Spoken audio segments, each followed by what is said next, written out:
घट के अंतरयामी,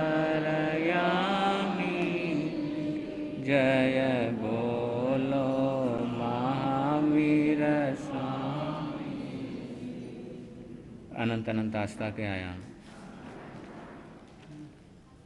आराध्य गुरुदेव के श्री चरणों में शत वंदन नमन करते हुए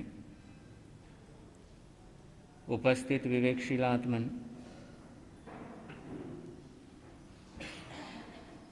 कल प्रसंग शुरू हुआ दूरदर्शी बने। जो दूरदर्शी होते हैं उन्हें पश्चाताप नहीं करना पड़ता।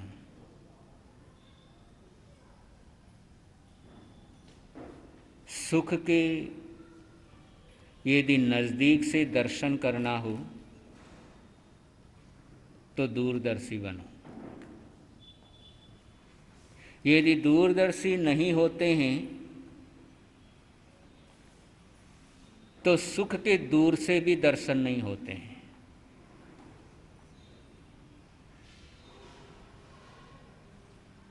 इसलिए यदि सुख चाहते हैं तो दूरदर्शी बनो। कानों को संगीत सुनने का शौक है, कानों को संगीत सुनाने से पहले देख लो कि इसका परिणाम क्या आएगा। दूर का देखो कि अभी तो सुख मिल रहा है, अभी तो मुझे बहुत अच्छा लगता है, अभी तो मुझे बहुत प्यारा लगता है, लेकिन इस सुख का परिणाम क्या आएगा। अभी तो मजा आ रहा है, लेकिन इस मजे की सजा क्या मिलेगी। अभी तो एसी की हवा खाने में मजा आ रहा है, लेकिन एसी की हवा खाने के बदले में मार कितनी खानी पड़ेगी ये भी साथ में सोचना चाहिए। और जब ये सोच आ जाएगी, एक दूरदर्शी आ जाएगी कि एसी की हवा खाने के बदले में दुर्गति जाकर के कितनी मार खानी पड़ेगी, तो एसी की हवा खाने का फिर मन नहीं करेगा। इसलिए ज्ञानी जन कहते हैं मोक्ष का मजा लेना हो तो इन मजों को तुम छोड़ दो। संसार के मजे लेने वालों को मोक्ष का मजा मिल नहीं सकता। और जिस दिन मजे करना छोड़ दोगे, दुख तुम्हें छोड़ देगा। आत्मा की उस दिन मौज हो जाएगी जिस दिन हम मजे करना छोड़ देंगे।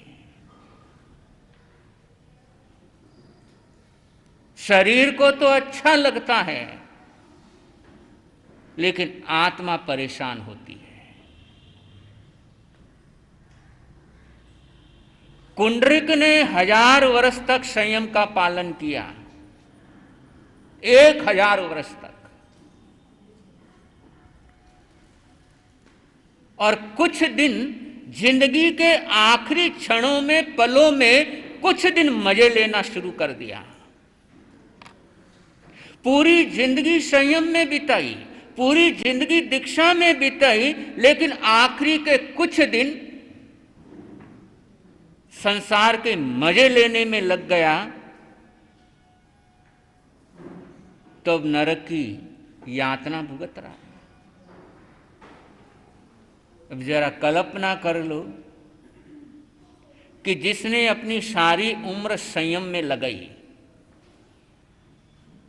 पिछले कहीं पर उल्लेख आता है 7 दिन का, कहीं पर उल्लेख आता है 2 दिन का, कुछ दिन समझ लो, कुछ दिन वापस गृहस्थी में आ गया और मजे लेना शुरू कर दिया, तो कुछ दिनों का मजा 7वीं नरक में पहुंचा दिया।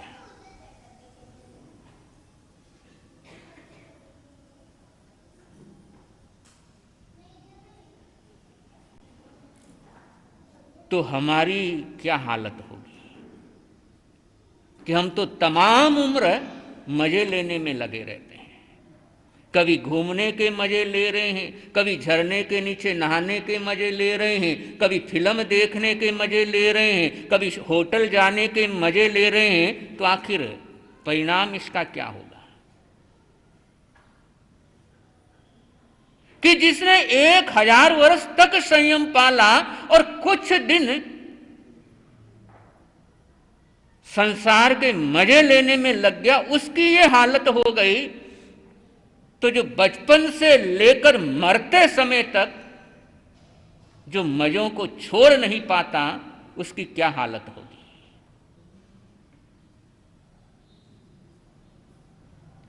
मिर्गा पुत्र जिंदगी के मजे ले रहा था और मजे लेते लेते इस मजे के पीछे जो सजा छिपी हुई है उसको देख लिया।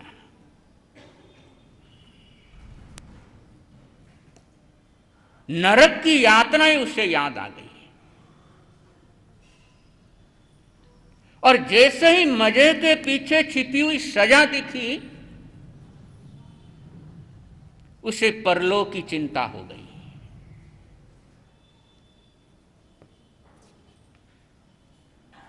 कि अभी तो मुझे सुख महसूस हो रहा है, लेकिन ये मिलने वाले सुख का भविष्य क्या होगा।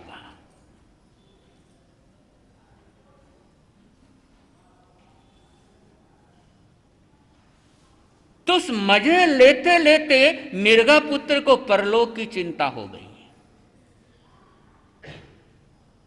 चिंता आपको भी कई तरह की है। दुकान की चिंता, बैठे यहां पर हैं और 10 बजे के बाद दुकान की चिंता हो जाएगी, कहीं कोई ग्राहक आकर के ना चला जाए। व्यापार में मंदी चल रही है, उसकी चिंता है। अपने स्वास्थ्य की चिंता है। बेटे बेटी की शादी नहीं हो रही है, उसकी चिंता है। चिंताएं, लेकिन कभी परलोक की चिंता करते हो? कभी इस मनुष्य जीवन की चिंता करते हो? कभी अपने आत्मा की चिंता होती है?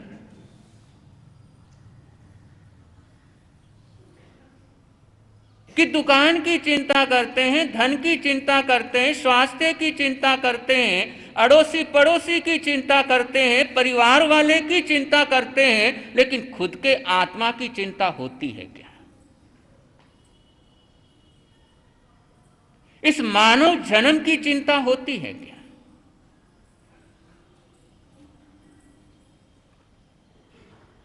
और जिसको मानव जन्म की चिंता नहीं, अपने आत्मा की कोई फिक्र नहीं, उसके लिए आगमकार कहते हैं ऐसे जीवों का सोना अच्छा है। जब तक सोए रहेंगे तब तक पाप कर्मों से कम बचे रहेंगे। इसलिए स्वयं से सवाल करो, मेरा सोना अच्छा है या मेरा जागना अच्छा है? मेरा बीमार रहना अच्छा है या मेरा स्वस्थ रहना अच्छा है? क्या अच्छा है? बीमार रहना अच्छा है या स्वस्थ रहना अच्छा? स्वस्थ रहना अच्छा। जब बीमार था तो कम से कम बेड पर लेटे लेटे ही भगवान का नाम, नवकार मंत्र याद आ जाता था। कुछ ना कुछ स्वयं के लिए कर जाता था, चलो ठीक हो जाऊं। और गुरु की मंगली को सुन लेता था, गुरुजनों को याद कर लेता था, भगवान को याद कर लेता था जब बिस्तर पर लेटा हुआ था। और जैसे ही ठीक हुआ, जब बीमार था तो भगवान का नाम ले लेता, नवकार मंत्र भी गिन लेता, गुरुओं को भी याद कर लेता, लेकिन जैसे ही ठीक हुआ दुकान याद रह गई, बाकी सब तो बीमार रहना अच्छा या स्वस्थ होना अच्छा?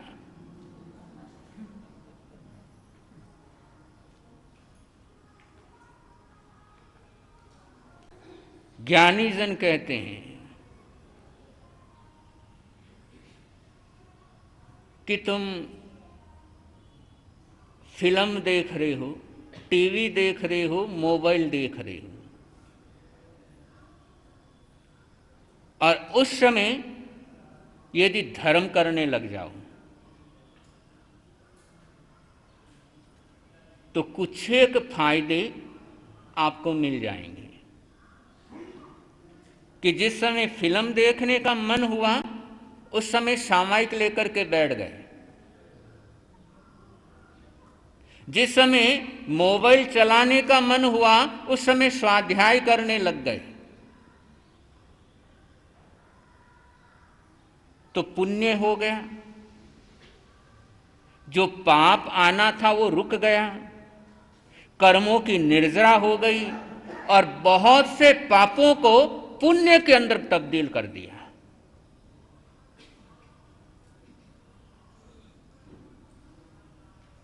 और यदि फिल्म देखते, मोबाइल चलाते तो पाप की कमाई हुई, पुराना जो पुण्य था वो हमने खत्म किया, बचे हुए पुण्य को पाप के अंदर कन्वर्ट करना शुरू कर दिया, और जो पुण्य आना था वो पुण्य रुक गया। सेम यूं समझ लो कि आप दुकान में बैठे और होटल में बैठे हो। दुकान में बैठे तो कमाई कर रहे हो, और होटल में बैठे हैं तो जो कमाया हुआ है वो आ गया अंतर समझ में कि दुकान में बैठे हैं तो कमाई हो रही है, और होटल में बैठे तो कमाया हुआ। अब होटल कोई रोज रोज, तो दुकान रोज जाते हैं, कमाई रोज करते, खर्चा रोज थोड़ी होता है। होटल का घूमने का ये खर्चा तो महीने में या सप्ते में एक बार, और रोज रोज होटल जाने लग गए और दुकान पर हफ्ते में एक बार जाने लगे तो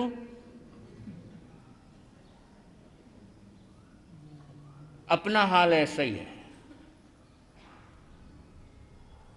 कि जहां पर कमाई होती है वहां पर समय नहीं दे रहे हैं, जहां पर कमाई खर्च हो रही है वहां पर अपना ज्यादा समय बीत रहा है। और ऐसा चलेगा कब तक? मान लो पुरानी पूंजी ज्यादा है तो थोड़ा सा लंबा चल जाएगा, पहले से कमाया ज्यादा है तो थोड़ा लंबा चल जाएगा, लेकिन आखिर एक ना एक दिन तो पूंजी खत्म होगी। तो पुण्य की पूंजी हम लगातार खत्म कर रहे हैं। पाप का ट्रैफिक इतना है कि ये पुण्य का पेट्रोल लगातार खत्म हो रहा है। उस ट्रैफिक में हम फंस चुके हैं।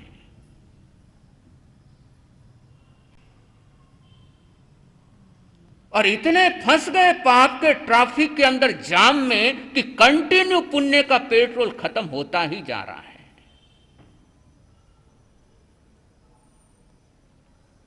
और एक तरफ पुण्य का पेट्रोल खत्म हो रहा है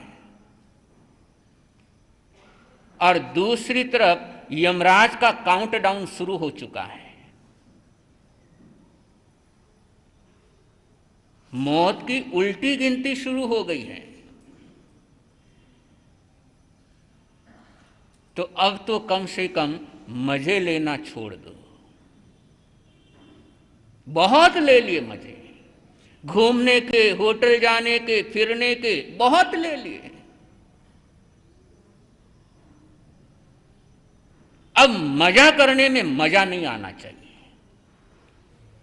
और जिस दिन मजा लेने में मजा नहीं आएगा उस दिन मजा करने का मन नहीं करेगा। अभी तो मजे लेने में मजा आता है।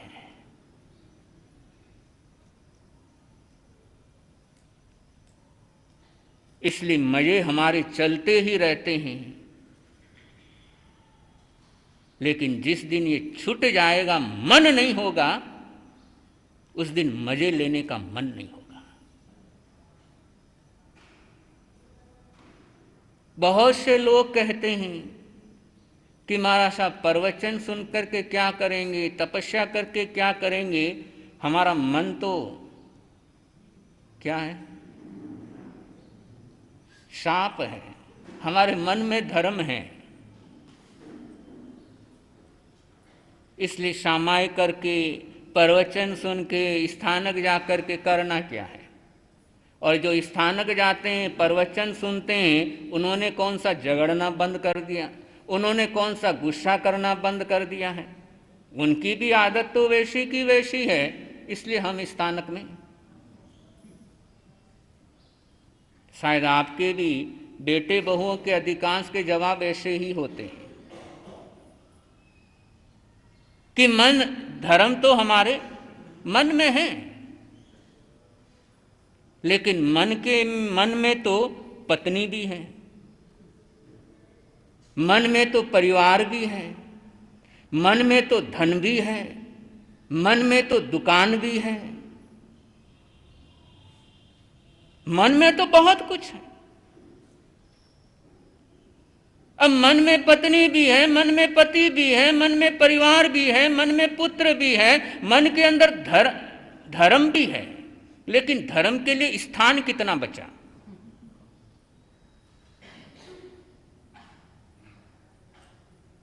कि मन के अंदर धर्म है, लेकिन कितना स्थान है।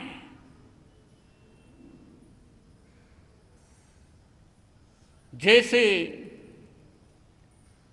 कोई सब्जी वाला है, टमाटर बेच रहा है, और सारे टमाटर बिक गए, जो पीछे बचे हुए टमाटर रह जाते हैं, वो कैसे होते हैं?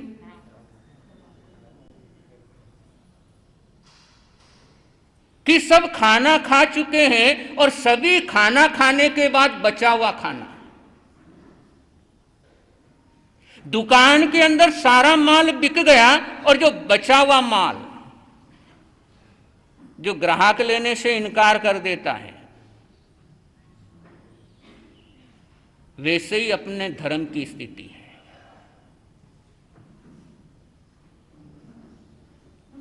कि मन में धर्म है, लेकिन पहले पत्नी का स्थान है मन में, फिर धन का स्थान है, फिर परिवार वालों के लिए स्थान है, फिर दुकान के लिए स्थान है, फिर और किसी मित्रों के लिए स्थान है, फिर थोड़ा सा जो बच गया, बचा खुचा स्थान, वो धर्म के लिए।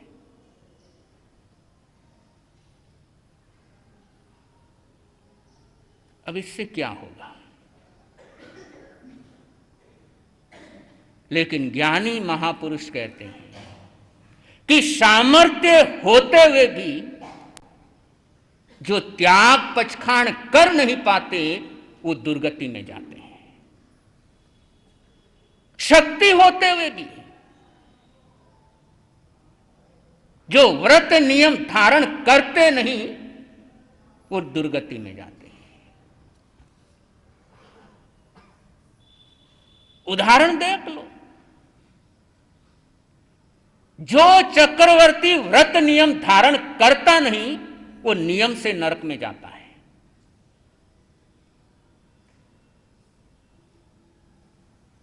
वासुदेव,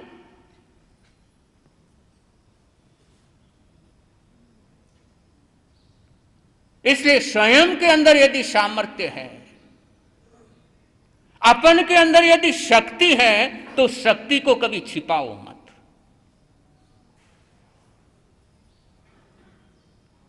उसका सदुपयोग करना सीखो।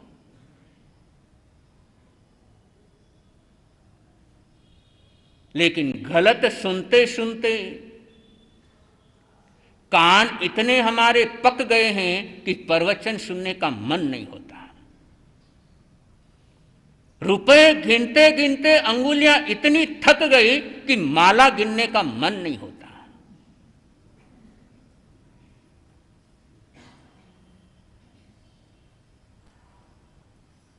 इसलिए महापुरुष कहते हैं कि समय रहते वे चेत जाओ।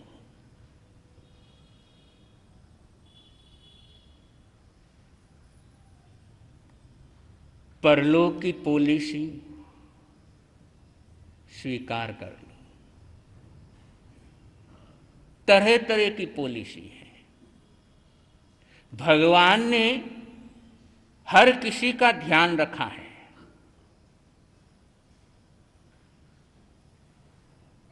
जैसे ट्रेन में सफ़र करने वाले हैं, उसके अंदर एसी कोच भी है, एसी फर्स्ट क्लास भी है, फर्स्ट क्लास भी है, स्लीपर कोच भी है, जनरल कोच भी है, सबका ध्यान रखा कि जो एसी में नहीं बैठ सकता वो स्लीपर में बैठ जाए, जो स्लीपर में नहीं बैठ सकता वो जनरल बोगी में बैठ जाए। सबका ध्यान रखा कि कोई यात्रा से वंचित नहीं रहना चाहिए। इसी प्रकार परमात्मा ने भी सबका ध्यान रखा है कि कोई भी धर्म से वंचित नहीं रहना चाहिए।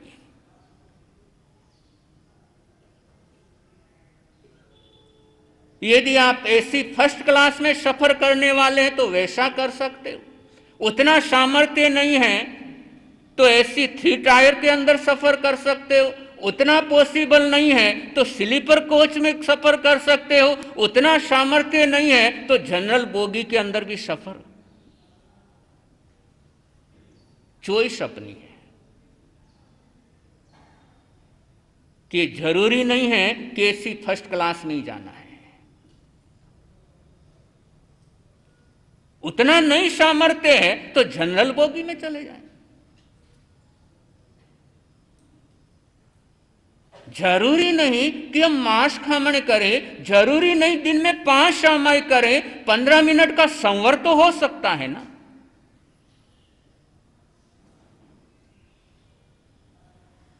अब ये कोई जरूरी नहीं नवकार मंत्र की 5 माला करनी है, 21 बार नवकार मंत्र तो दिन में गिन सकते हैं ना। इतना तो हो ही सकता है।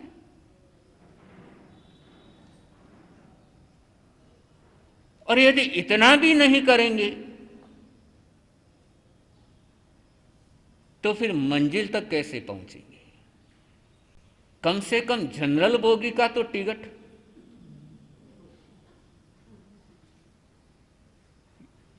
ट्रेन में यात्रा करते हो, किस में करते हो? अब तो लोग ट्रेन में भी जाना छोड़ दिया, लंबा दूरी हो तो। जहाँ 18, 20, 22 घंटे लगते हो तो ट्रेन भी चॉइस उनकी नहीं रही है।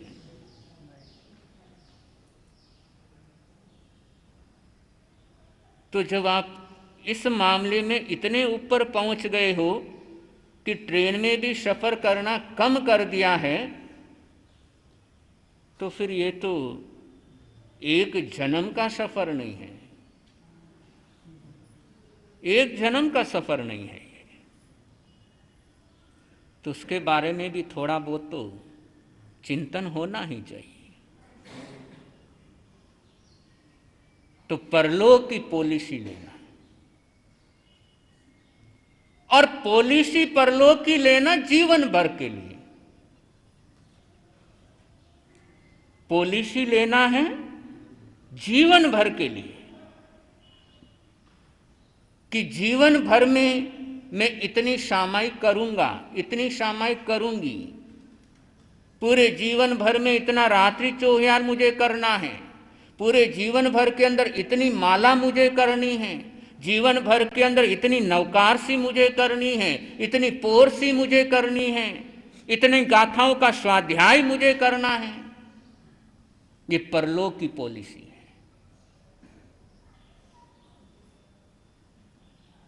कि एक संकल्प लेना, जिंदगी भर की एक पॉलिसी लेना कि नहीं, उम्र भर के लिए मुझे इतना करना है। और यदि ये पॉलिसी हमने ले ली,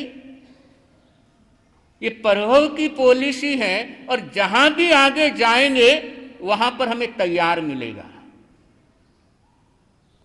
बिल्कुल रेडीमेड।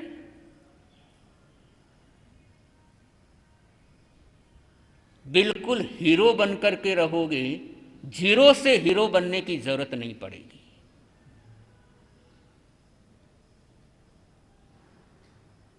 तो पॉलिसी लेने का प्रयास करना, और वो कागज प्रिंट होकर के महिला मंडल की तरफ से आप तक पहुंचेंगे, संकल्प पत्र, शपथ पत्र, कि जिसको जो जो पॉलिसी लेनी है वो ले सकता है। कि जिंदगी भर के अंदर मेरे को 21,000 मालाएं करनी है नवकार मंत्र की,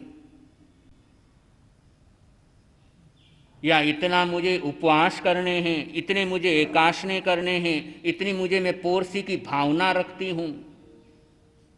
तो कल जैसे बताया था कि एक भावना बनाई है, जो ले ली है पॉलिसी, चाहे कितनी ही इंस्टॉलमेंट हमने भरी है और बाकी नहीं भर पाए, उससे पहले ही आयुष्य खत्म हो गया, तो भी रिटर्न पूरा का पूरा।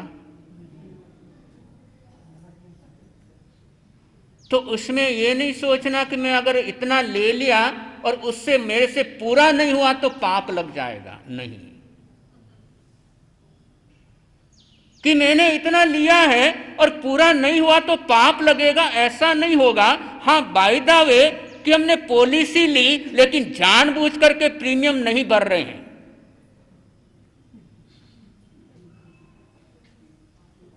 जानबूझ करके इंस्टॉलमेंट नहीं भर रहे हैं, तब तो वो खत्म हो जाएगा, तब खत्म हो जाएगा। लेकिन कंटिन्यू जैसे ही समय मिला भरते जा रहे हैं, भरते जा रहे हैं, भरते जा रहे हैं, तो पूरा का पूरा बेनिफिट है। इसलिए भावना बनानी कि जिंदगी भर के लिए कुछ ना कुछ संकल्प है, मेरे को लेना ही लेना है। और इससे अपना परलोक सुंदर होगा, और वही दूरदर्शिता है, वही समझदारी है।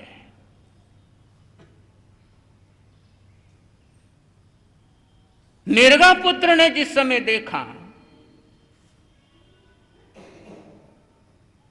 कि आज जो मैं मजे ले रहा हूं, इस मजे की सजा तो पहले मैं कई बार भुगत चुका हूं,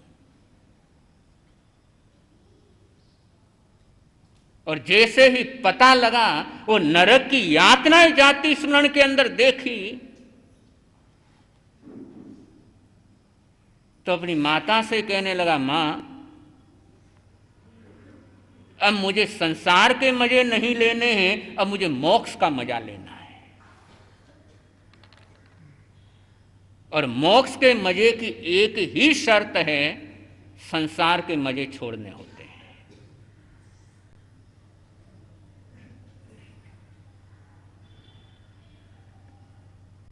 माता ने बहुत समझाया, लेकिन मिर्गा पुत्र कहता है नहीं। और बंधुओं, जिसको एक बार सजा दिख गई, कोई अपराधी है, किसी को फांसी लगी है और पता लग गया ये अपराध करने से फांसी लगती है, तो कोई सयाना व्यक्ति तो वैसा अपराध करने की सोचेगा नहीं। वो जरा सा भी समझदार होगा तो वैसा अपराध वो करेगा नहीं। और यदि समझदार ही नहीं है, पता है कि ये कार्य करूंगा तो ये सजा मिलनी ही मिलनी है, लेकिन फिर भी वो कार्य करते रहेंगे, तो ये समझदारी तो नहीं। तो मिर्गा पुत्र को माता ने बहुत समझाया, बहुत डर बताया,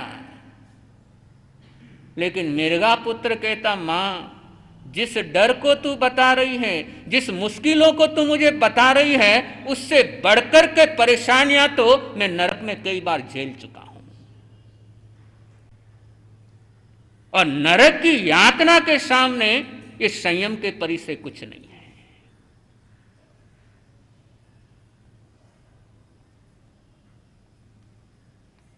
तो ये दूरदर्शी बनना,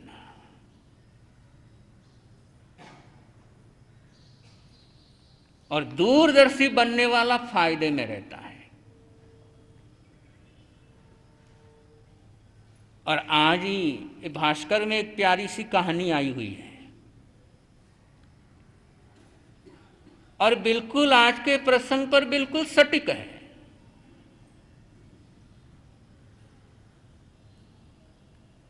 कि राजा एक हाथ में सोने का सिक्का, एक हाथ में चांदी का सिक्का,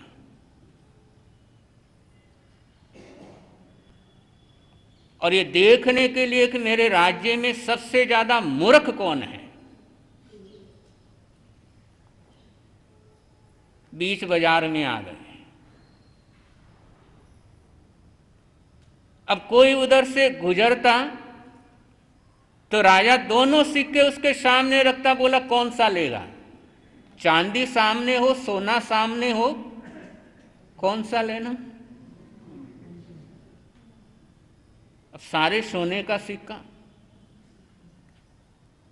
तो एक सयाना उधर से गुजरा, उसके सामने भी दोनों सिक्के रखे, उसने चांदी का सिक्का उठाया।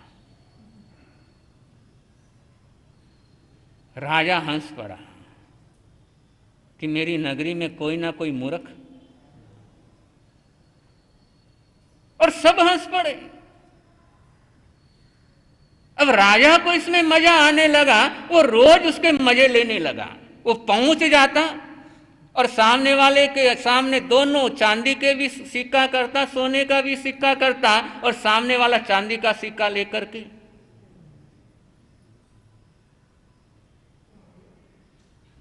महीनों बीत गए। राजा ने पता लगाया इसका बाप कौन है, किस मूर्ख के बाप को बुला करके लाओ। पता लगाया, बुलाया। राजा ने कहा कि तेरा बेटा इस राज्य में सबसे ज्यादा मूर्ख है। पिता को पता नहीं, इसने कहा क्या बात हुई? बोले रोज उसके सामने सोने और चांदी का सिक्का रखता हूं, लेकिन वो सोने का सिक्का नहीं उठाता, चांदी का सिक्का उठाता है। पिता को भी लगा कि मूर्खता वाली बात है। घर गया, बेटे को पूछा क्या ये मूर्खतापूर्ण कर रहा है? बेटा कहने लगा बापू मूर्खता नहीं है ये। अलमारी खोल के दिखाई, चांदी के सिक्कों से अलमारी भर गई। बेटा कहने लगा बापू यदि सोने का सिक्का पहले दिन ले लेता तो ये अलमारी चांदी से नहीं भरती। सोने का सिक्का लेता नहीं, इसलिए रोज चांदी का सिक्का मिलता है, और जिस दिन सोने का सिक्का ले लूंगा मिलना सब बंद हो जाएगा।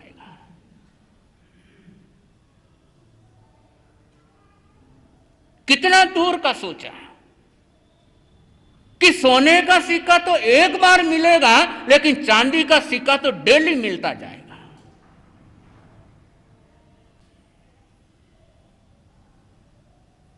तो दूरदर्शी बनो कि बहुत बार चांदी भी सोने से बढ़कर हो जाती है।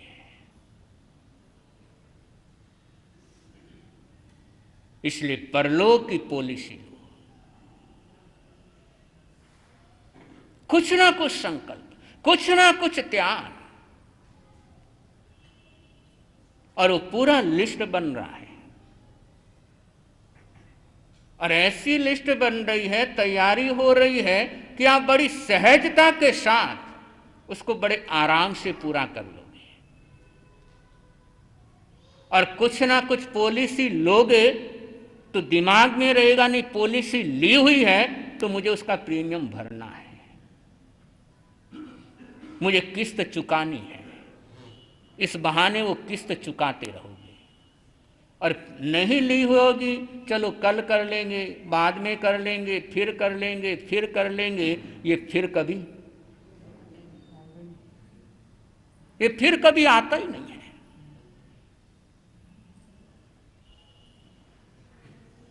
तो ये फिर कभी आता नहीं, और दिन फिर जाते हैं, तो दिन फिरने से पहले पहले इस फिर को तुम छोड़ दो।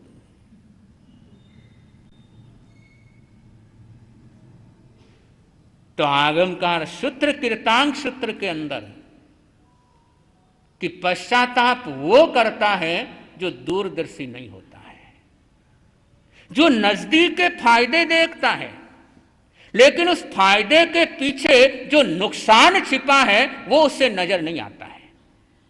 और अपनी सबकी हालत वही है। हम सिर्फ नजदीक का फायदा देखते हैं, लेकिन उस फायदे के पीछे कितना नुकसान है वो हम देख नहीं पाते हैं। बॉडी में पेन हो गया, तुरंत पेन किलर ले लेते हैं कि चलो तुरंत रिलैक्स हो जाएगा। अब नजदीकी फायदा तो है कि जैसे ही लिया तुरंत आराम, लेकिन वो पेन किलर लेते लेते दूसरे कितने नुकसान हो जाते हैं कि नजदीक का फायदा तो देखा, तुरंत रिलीफ मिल गया, लेकिन वो पेन किलर लेते लेते दूसरी कितनी बीमारियां आ गई, परेशानी में आ गए। चलो ब्याज पर रुपए उठा लिए, नजदीकी फायदा कि परेशानी दूर हो जाएगी। अब ब्याज पर रुपए तो उठा लिए, लेकिन अब ब्याज तो भरना ही है। अब वो ब्याज भरते भरते, क्योंकि ब्याज लिया हुआ जिसका वो कर्जदार जो है वो कभी ऊपर उठ नहीं सकता, इसलिए जिंदगी में कभी कर्जदार नहीं होना चाहिए। भले ही थोड़ा है अपने पास, उससे काम चला लो, लेकिन जिंदगी में कभी कर्जदार मत बनो। कर्जदार की जिंदगी तो ब्याज चुकाते चुकाते ही खत्म हो जाती है। अब नजदीकी फायदा देखता है, ब्याज पर पैसे उठा लिए, उसको पैसा देना, दूसरे से ब्याज पर उठा लिए, दूसरे को देना, तीसरे से ले लिया, लेकिन आखिर कब तक चलता है? थोड़ी देर का रिलीफ तो मिल जाता है, लेकिन परेशानी तो बढ़ती जाती है। इसलिए नजदीकी फायदा देखो, लेकिन उसमें देखो उसके पीछे नुकसान मेरा क्या है। और दूर का भी साथ में देखो, मैं ये काम कर रहा हूं, तत्काल तो ऐसा लगता है कि मेरे लिए फायदे का है, लेकिन इसके पीछे और क्या हो सकता है। और जब अपनी ऐसी दूरदर्शी सोच हो जाएगी तो जिंदगी में कभी नुकसान नहीं हो पाएगा, कभी नहीं हो पाएगा।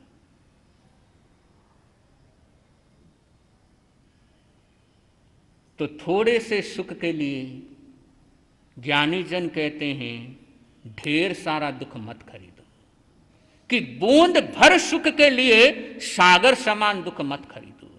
क्षणमित सुखा बहुकाल दुखा, कि पल भर के सुख के लिए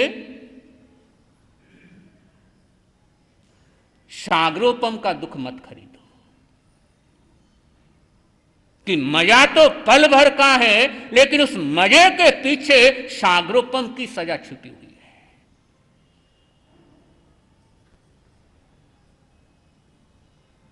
खता तो पल भर के लिए होती है, लेकिन उस खता की सजा भुगतने के लिए सागरोपम भी कम पड़ जाते हैं।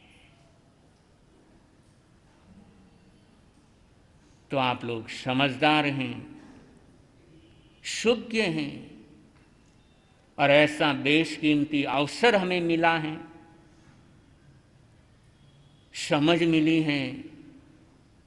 शुरुआत से ही गुरुओं का सानिध्य मिलता रहा है, जिन वाणी मिलती रही है, और ऐसा सुंदर सब संयोग उपलब्ध होने के बाद भी यदि स्वयं को नहीं संभाल पाए, एक सही दिशा स्वयं को नहीं दे पाए, और अपने आत्मा के बारे में यदि नहीं सोच पाए, तो फिर आगे ऐसा सारा सुखद संयोग फिर कब मिलेगा ये कुछ कह नहीं सकते।